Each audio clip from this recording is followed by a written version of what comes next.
As we've all been reminded by the two crises this decade, the global energy system is a complex one, and getting to the bottom of how it's evolving in this period of rapid transformation is no simple matter. Welcome to the Smartery podcast. I'm your host, Jonathan Gifford. My guest today really looks beyond solar batteries and EVs. He's an energy analyst who has built a reputation and a company around distilling the complexity of the global energy system into actionable insights. Jarand Rystad turned his back on a career in management consulting to build a leading market intelligence firm specialized in the world of energy. And while the company's heritage may be in hydrocarbons, he has an encouraging message for the clean energy industries. Reports of a stalled energy transition are greatly exaggerated. Jarand joined me for an extended conversation at the Smartery Europe this year, and it's a really great one. If you're listening to or watching the Smartery podcast for the first time, please subscribe, follow, and leave a rating or review. Help us to share accurate information about the energy transition, and this is the simplest way to do so. And as always, you can get in touch with us anytime at podcast@thesmartery.com.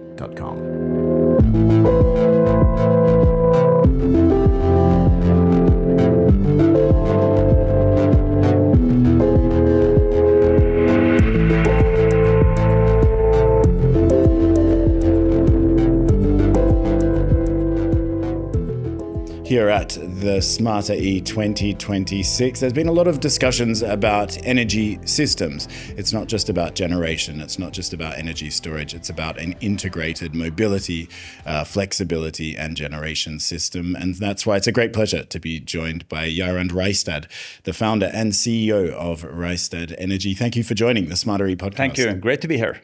You delivered a presentation today to kick off the event, and there are a number of forecasts and findings that you presented across different clean energy generation technologies. Well, what was the key kind of takeaway?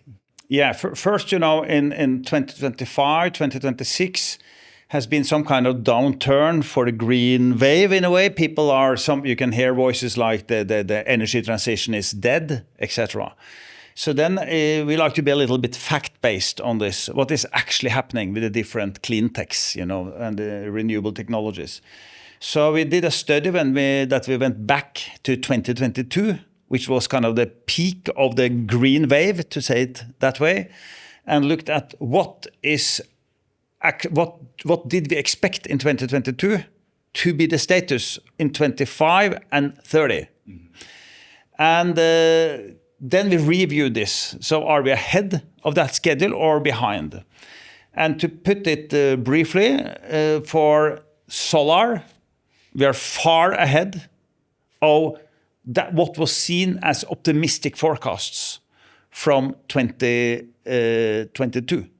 For example, we had 3.5 terawatts in 2030, but now we expect more than 5,000 gigawatt, 5 terawatts. For batteries, the same. We are actually at twice the amount of batteries installed now expected in 2030. And already in 2025, we are about twice as what we had. For onshore wind, we are quite spot on, just as expected. For offshore wind, which is a smaller segment, we are down from 300 gigawatt to just below 200 gigawatt expected now in 2030. And for hydrogen and CCUS, carbon capture and storage, we are about half of what was expected. So they are really lagging. But with the big picture is that solar and batteries are the two most important technologies. And those two technologies is far ahead of where we expected. So actually, the energy transition is going faster than expected in 2022, not slower. So the solar capacity being added can more or less compensate for the lost offshore wind? We are adjusting a little bit the models to have more confidence in solar, and maybe a little bit, then we can allow a little bit slower the pace of the other technologies.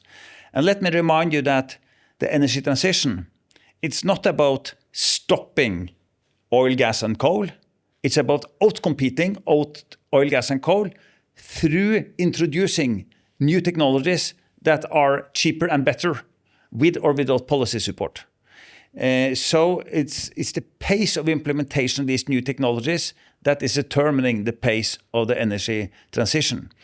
And yes, if some of the technologies are going a little slower, some of the others can go faster. And we have identified 24 technologies that will drive this energy transition. And the single most important one is solar. And solar alone will mitigate around 11 gigaton of emissions, which is about 30%, or actually 28% of the total. So solar is by far the most important, followed by batteries. And those are the two technologies that also are most ahead, as I said. Well, coming from the solar industry myself, I'm very encouraged to hear that. But forecasts have very frequently been wrong for solar deployment, lesser so for batteries, I suppose, but definitely for solar. And I think the International Energy Agency, the IEA, was a bit of a villain for some time in terms of getting solar forecasts wrong and in a repeated fashion, doing it year after year. You're familiar with that? Yes, absolutely. And actually have in my bookshelf, I have the Global Energy Outlook from IEA from 2008. And that is quite some interesting observations there. For example, they say that by 2030, the cost of solar will probably come down to 4,000 euros or dollars per megawatt. The true cost today is 500, 1/8. Wow. Yeah. And they said that solar is probably going to grow to 2025 to 200 terawatt hours. And it was actually, today we know what it was. It was more than 3,000 terawatt hours. So 13, 14 times more. So this is just one illustration that systematically people have been underestimating the pace of the growth in solar. And why do you think that's the case? Because it came from a quite high, niche application, quite expensive niche application. And also it's this issue of intermittency. Yes, it's only working when the sun is shining. So people thought it would be very difficult to deploy solar at scale, both from a cost perspective and from a system integration perspective. Well, your background at Rystad Energy is primarily in hydrocarbons. Would that be accurate to say? We started off with oil and gas, that's correct. And this is your first time at the Smartery. What's kind of your impression of the clean energy industries? No, the clean energy industry has a lot of self-confidence. It's fun to walk around here and you can see that, yes, solar people feel that, yes, we are the fastest growing energy carrier or energy source ever. And you feel that. So in one way, but also it's a lot of similarities with other energy conferences. I think, it's international atmosphere. It's a lot of enthusiasm around the different technologies. Everybody's trying to sell their technology, etc. I would say one thing is that while an oil and gas conference will very much be influenced by Americans, Europeans, even Norwegians in oil and gas, people from the Middle East, and some people also from East Asia. This conference, I must say, is very dominated also by people from East Asia and especially China. They are really having a very, very dominant footprint on this. So this is one difference, for example, from what I see in the hydrocarbon world. Well, yeah, the technology is primarily based on mass production versus extraction. Exactly. And this is, of course, one of the recipes for success, because we must admit that an oil and gas project is very much an EPC project, engineering, procurement, construction. And every project is different because the oil and gas reservoirs are different. The characteristics is different. You need a tailor-making of the infrastructure.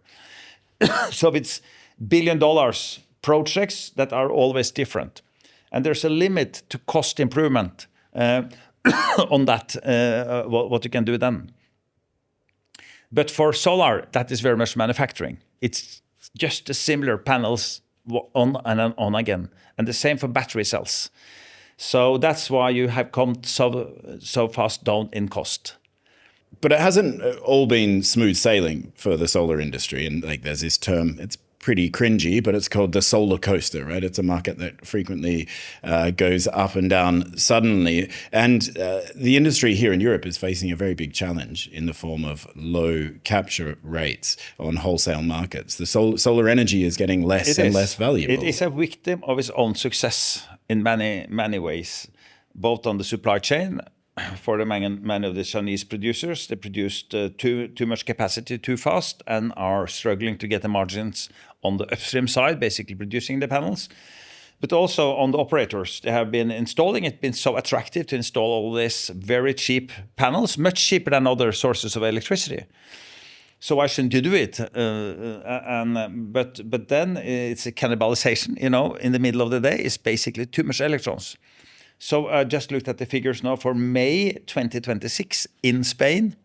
Average payment for solar was only 27% of the average spot price that month, meaning that you're almost giving away power in the middle of the day.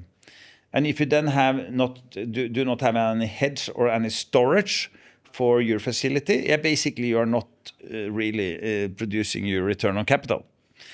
So it is the capture prices is really the big issue for the solar industry as we speak. But also another mass-produced technology is the solution to that, which is batteries. So we expect actually that it might be even worse in 2027, but then we will start to see some saturation of storage gradually building up. We see that it's more more storage installed this year than solar in terms of hours, if you multiply with hours of consumption. So we see that this will probably turn in not too far future, as I mentioned. So that, and in that sense, you can maybe now position yourself as an investor in the solar at expectations of low capture prices. And eventually the capture prices will go up again because we get much more storage to actually smooth out this duck curve.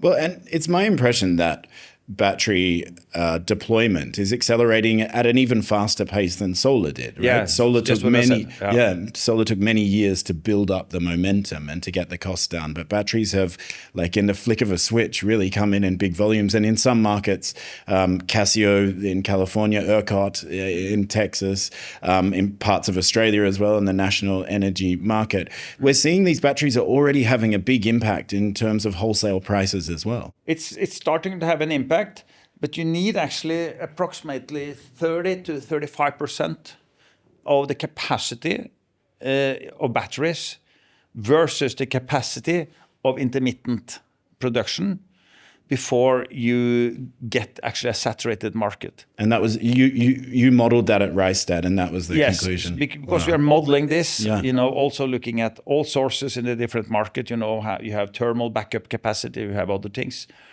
But we see that the saturation is coming at that level. And then there's still a need to see batteries continue to grow at a high pace for the next 5 years. Okay. And will the batteries start cannibalizing their own revenues, though? They will also, Okay. So at a certain point, the day variation will be less. And ultimately, you could maybe struggle then to at least take out the arbitrage in terms of energy storage from the day to the night.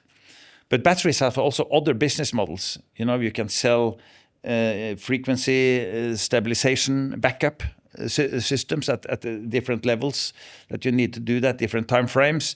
And then you get paid only to have the backup available, not necessarily to be used even. So if you are creative, you can find other business models. You can also do charging of trucks or whatever, use your batteries for more direct applications as well. So, but the positive thing is that when you get even more batteries, that will enable you to get even more renewables So it is a positive cycle that you might iterate between having oversupply of batteries and storage, oversupply of renewable, intermittent renewable, and then a new cycle, etc. Every time you do this cycle, the total system will actually be cheaper and more robust. Yeah, which is really encouraging, right? Because there has been this narrative, and it has impacted policy, that renewables, intermittent generation push up prices for consumers. So if we are building a clean energy system that is actually depressing wholesale power prices, it could continue to engender political support for it could, and I think there's a lot of misconceptions here. And if you look at, you can actually sort European power markets by degree of renewable penetration, and you will see that that will follow the power prices, meaning that the most renewables are the cheapest spot prices. So most renewables is currently in the Nordic system, cheapest power prices. Hydro. And then following Spain, for example, while on the top you have with the least renewables and most gas dependent is, for example, Italy and Greece, and they also have the higher power prices. Okay. Well, looking at manufacturing then, you mentioned the big challenge that the manufacturers in solar have been facing. When you look at the financials performance of these manufacturers, do you see any light at the end of the tunnel? Yes, I think so, based on what I just said, that they will be helped by the other sector because first it's been a lot of regulations within China to actually try to address this issue within China, where most of the big manufacturers are. So this is one way. But also I think manufacturers need to find their niche also. And you can also have a manufacturer in Europe that, yes, maybe have a higher production cost, but maybe have some policy support also to produce and sell in Europe. So we have plants like TreeSun, for example. And just to comment on that, I think in China, there's invested now hundreds of billions of dollars in this current generation of solar panel, which we call TOPCon panels. The next generation might be, it's still not, what should I say, industrial evidence for it, but might be these perovskite panels based on, a structure made of very cheap raw materials like methane, ammonia, some lead, and some lurium, some other things. That's actually a much bigger electronic jump from talking from physics, much more than in this silicium. So then it will actually generate more electricity as well. And I just spoke to this CEO of the TreeSun,